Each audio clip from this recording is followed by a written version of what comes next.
So imagine you're trying to send some money, maybe complete a quick agreement online, and you hit this wall.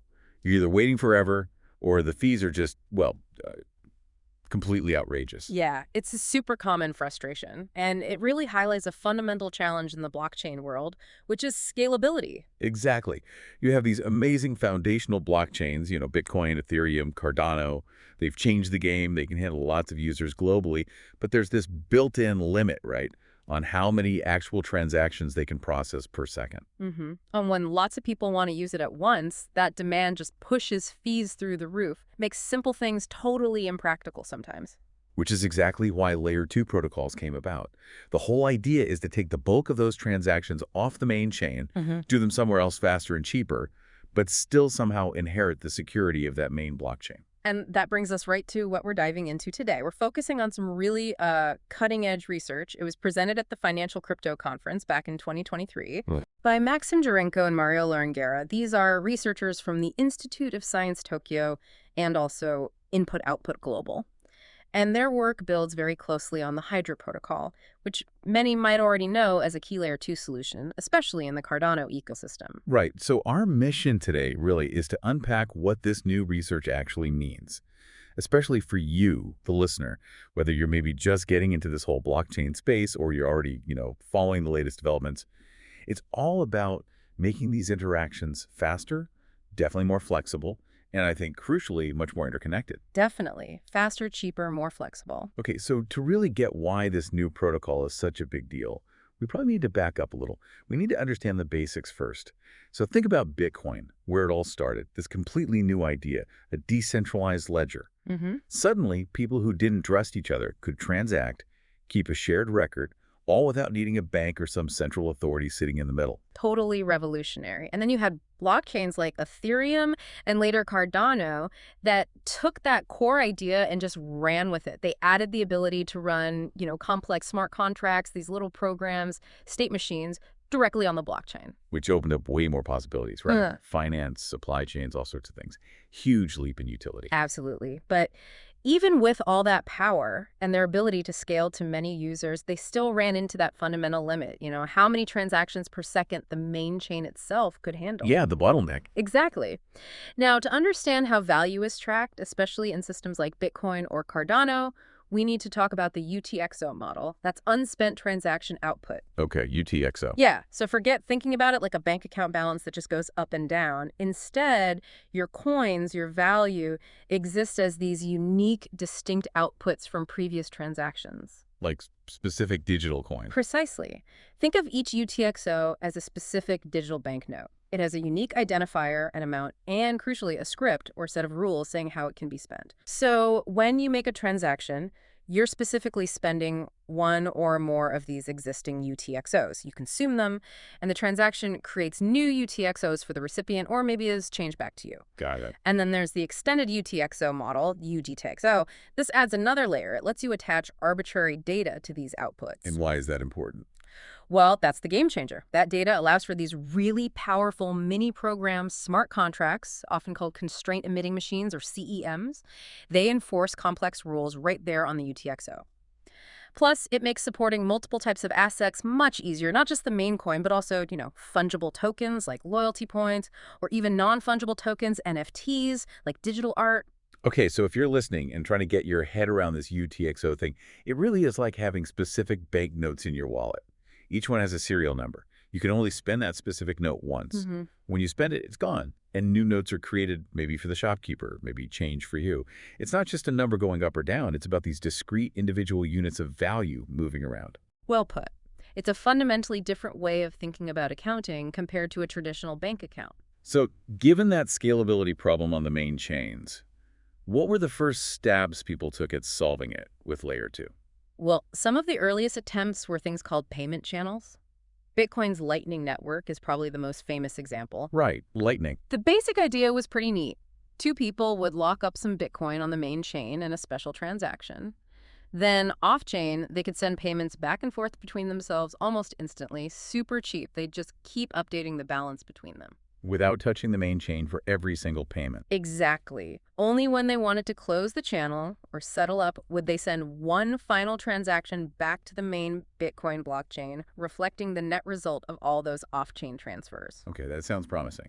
But what were the downsides? Well, they definitely had limitations. First big one, limited expressiveness.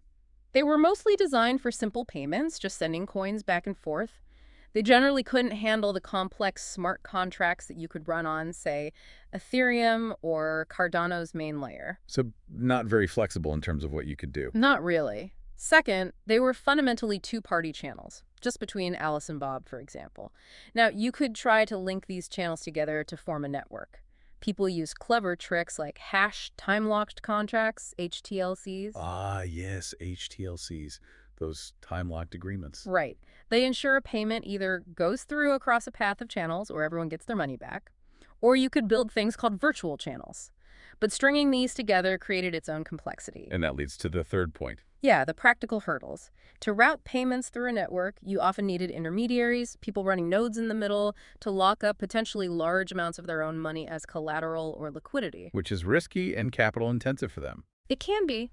And finding a reliable path with enough liquidity between any two random people in the network wasn't always easy, or even possible sometimes. And you also mentioned rollups earlier. How do they fit in? Right, rollups are another important layer 2 approach. They can handle many parties interacting. They work by bundling or rolling up lots of transactions off-chain and then submitting some compressed data and a proof back to the main chain. So they still touch the main chain a bit for each batch. Yeah, they need to post some data on-chain to ensure security and allow anyone to verify the state. So you could call them more of a hybrid layer 1.5 or something. They improve scalability significantly, but they aren't purely off-chain like a payment channel aims to be during its active phase. Okay. So we had payment channels, good for simple, fast payments between two parties, but limited. We had rollups, more expressive, multi-party, but still with some on-chain footprint. What came next to tackle those limitations? This is where Hydra really enters the picture as a major evolution. Hydra is a layer 2 protocol specifically designed for Cardano's EUTXO model, and it forms something called an isomorphic state channel. They call this channel a Hydra head. Isomorphic, what does that mean here? Isomorphic is the key word. It means that inside a Hydra head, you can do basically anything you can do on the main Cardano ledger. Same smart contracts, same logic, same EUTXO model. It mirrors the main chain's capabilities. Ah, so it solves that limited expressiveness problem of early payment channels. Exactly. It makes a Hydra head feel like its own little high-speed copy of the main ledger, but operating purely on layer 2. Faster, much cheaper transactions. And crucially, unlike those early two-party channels, Hydra was designed from the ground up for an arbitrary number of participants inside a single head. Okay, that's a big step. Full main chain power, off-chain speed, multiple parties in one head. But, the world isn't just one Hydra head. What if you wanted to connect different heads together? Was that the next challenge? That was precisely the next big question. How do you get assets or information to flow between different Hydra heads, or maybe between a Hydra head and some other layer 2 system, without constantly having to go back down to the slow, expensive main layer 1 blockchain? Right, you need interoperability between these layer 2s. Exactly. There was an initial attempt at this called the Interhead construction, presented back in 2022. The idea was to use a kind of virtual Hydra head to link existing ones.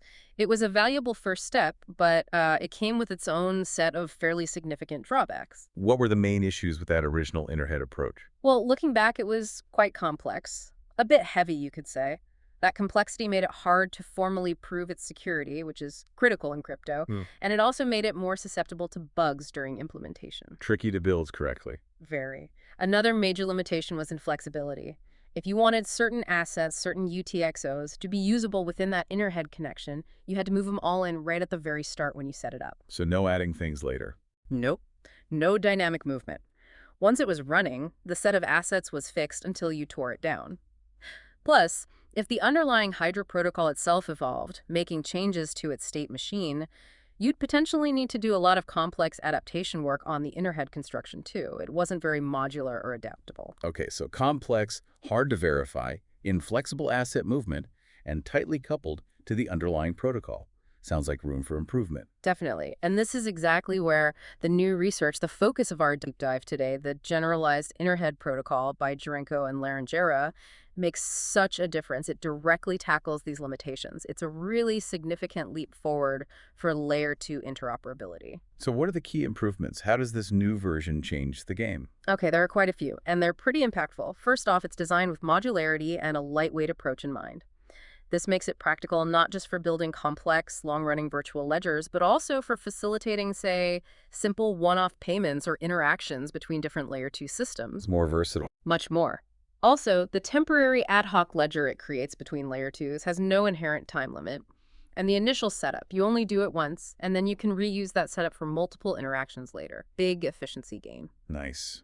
What about the asset movement problem? That's probably one of the biggest improvements, flexible UTXO movement. With this new protocol, you can move UTXOs into or out of this ad hoc connection between Layer 2s at any time, not just at the beginning or end. That dramatically improves usability and capital efficiency. Okay, that sounds huge. What else? Disputes. If something goes wrong, disputes are localized. They only affect the specific UTXO involved, not the entire Interhead structure. That's a major boost for security and robustness. The overall construction is simpler because it's more modular. And finally, the collateral needed for security. It can be provided by multiple intermediaries, not just relying on one single party. Spreads the risk, increases resilience. Wow, okay. No time limit, reusable setup, move assets anytime, localized disputes, simpler design, shared collateral. That's quite a list of improvements. It really addresses the core weaknesses of the earlier approach head-on. So, boiling it down for someone listening, what's the single biggest impact here? What does this unlock? I think the biggest shift is moving from these somewhat isolated, static Layer 2 setups towards truly dynamic, on-demand interoperability. It's not just about speed anymore, although it helps there too. It's about enabling a whole new level of flexible interaction between different Layer 2 environments that was just too hard or too risky before. Like creating temporary bridges on demand. Sort of, yeah. Like creating a secure temporary mini ledger that has the power of the main chain, connects your assets across different Layer 2s, and only exists for as long as you need it. That flexibility is the real breakthrough. Okay, let's get into the nuts and bolts then. How does it actually work? What's the setup? All right, so the setup assumes you have at least two Layer 2 ledgers. Let's call them L20 and L21. These could be Hydra heads or potentially other Layer 2 systems. Crucially, they need to be built on the same underlying main ledger, Layer 1, let's call it L. Like Cardano is the Layer 1, and two Hydra heads is the Layer 2s. Exactly. And you also need a set of intermediaries. These are participants who are active on both L20 and L21. Their role is essential for the security and operation of the protocol. The goal is to create this temporary ad hoc ledger, let's call it LP, where you can perform transactions with the same expressiveness as the Layer 2s themselves. Got it. Two L2s, one L1, and some shared intermediaries. What are the main steps or components? There are three core components. First is wrapping UTXOs. To make a UTXO from, say, L20 usable in the shared LP space, you wrap it. This involves creating a copy or a replica of that UTXO on each participating Layer 2 ledger. So one replica on L20, one on L21. So you have two identical copies. Essentially, yes, representing the same underlying value. And this wrapping process also requires the intermediaries to lock up some collateral, which is tied to that specific wrapped UTXO. That collateral provides the security guarantee. Okay, so wrapping creates secured replicas on each L2. What's next? Second component, atomic transactions. This is absolutely vital for keeping those replicas perfectly synchronized. You can't have a situation where a transaction happens on one replica but not the other. Right, that would break everything. Exactly. So transactions on these wrapped UTXOs happen in two steps. First is verify transaction. This step checks if the transaction is valid according to the rules, collects the inputs, verifies the scripts, figures out the outputs, forges any needed tokens. Importantly, the step is reversible. Think of it as preparing the transaction. It requires agreement, specifically an aggregate signature, from all the intermediaries. Okay, everyone checks and agrees it can happen. Precisely. Only if the verify step succeeds on both replicas do you proceed to the second step, perform transaction. This is the step that actually executes the change, consumes the input UTXOs, or rather their replicas, burns tokens, creates the new output UTXO replicas. This step is irreversible, and like the verify step, it also requires an aggregate signature from all intermediaries. So it's truly all or nothing.